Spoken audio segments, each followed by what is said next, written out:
Ассаламу алейкум, урматтуу биздин YouTube көрүүчүлөр, жалпы эле Аалам кабар каналыбыздын катталуучулары, туугандар, амансыздарбы, кандайсыздар? Бүгүн биз сиздерге 2023 жылдын 5-январь күнү Ноокат шаарынан чоң салам айтабыз. Ноокат шаарындагы 5-январдагы валюта курстарды сиздерге бир сыйра көрсөтүп коелу. Андыктан биздин мына ушул чыгарылышыбызга баарыңыздар аябай бир лайк менен кирип келиңиздер. Анан дагы досторуңуздар менен бөлүшүп коюңуздар. Азыр биз ушул компания банктын курстарын көрсөтүп коелу. Бул жерде сатып алуу боюнча айтабыз. Доллар 85.50 экен, евро 91.30, рубль болсо 1.17.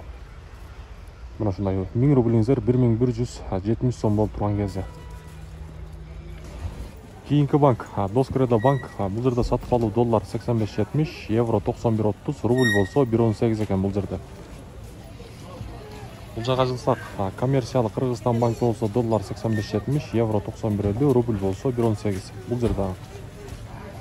Туугандар, эми болсо акча алмаштыруучу жерди көрсөтөлү. Обменка. Бул жерде сатып алуу доллар 85.70, рубль болсо 1.18 экен. Капитал банк көрсөтөбүз, туугандар. Бул жерде сатып алуу доллар 85.73, евро 91.00, рубль болсо бул жерде 1.18 экен. Туугандар, бүгүнкү 5-январдагы Ноокат шаарындагы валюта курстары мына ушундай болду. Жогоруда айткандай, бул чыгарылышты мүмкүн болушунча бүт группаларга таратып коюңуздар. Буюрса бул чыгарылыш баарыңыздарга пайдалуу болот деген ойдобуз. Кийинки чыгарылыштан жолукканга чейин аманчылыкта барыңыздар, сак саламатта туруңуздар.